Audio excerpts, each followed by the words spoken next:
If you've been waiting to upgrade your phone, or you're just curious what Apple is planning for early next year, pay attention, because something big just happened. A tweet is blowing up the tech world, and it suddenly makes Apple's plans feel a lot more concrete. We're talking about a specific date, a packed launch window, and the strongest confirmation yet of a device people have been whispering about for months. Yes, the iPhone 17e. According to recent leaks, including claims circulating from MaxTech sources, Apple is lining up a March 10th launch window. The rumored lineup includes an M4 iPad Air, an M5 MacBook Air, and right in the middle of it all, the iPhone 17e. Now, before we call this 100% confirmed, context matters. MaxTech is great at deep dive reviews and performance testing, not usually first on supply chain leaks. So this sits in that, very likely, but not official, territory. That said, the timing makes perfect sense. Credible insiders have been saying for months that the iPhone 17e is a spring product, and March or April has always been the expectation. Whether Apple hosts a full event or quietly drops it via press release is still up in the air, but the launch window feels right. What really locks this in, though, is manufacturing. Chinese supply chain leaks suggest Apple has already started mass production shortly after CES wrapped up in January. That's huge. Once mass production begins, the design, chip, and display are locked. This isn't a concept, it's a real phone that's already being built. So what are you actually getting? The biggest visible change is the front design. The iPhone 17e is expected to finally ditch the notch and move to the dynamic island.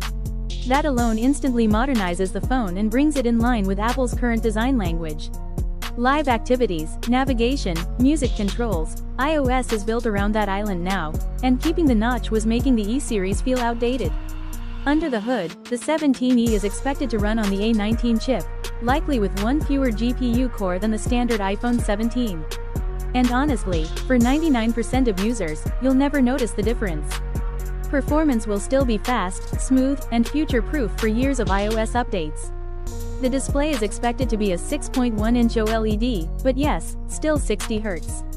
No promotion. That's not a technical limitation, it's a business decision. Apple clearly wants high refresh rates reserved for higher-priced models. One welcome correction? MagSafe is back. Removing it last time felt unnecessary, and multiple reports now say the magnetic ring is returning, making the phone feel complete again. Camera-wise, Apple is keeping things simple. One main rear camera, but a good one.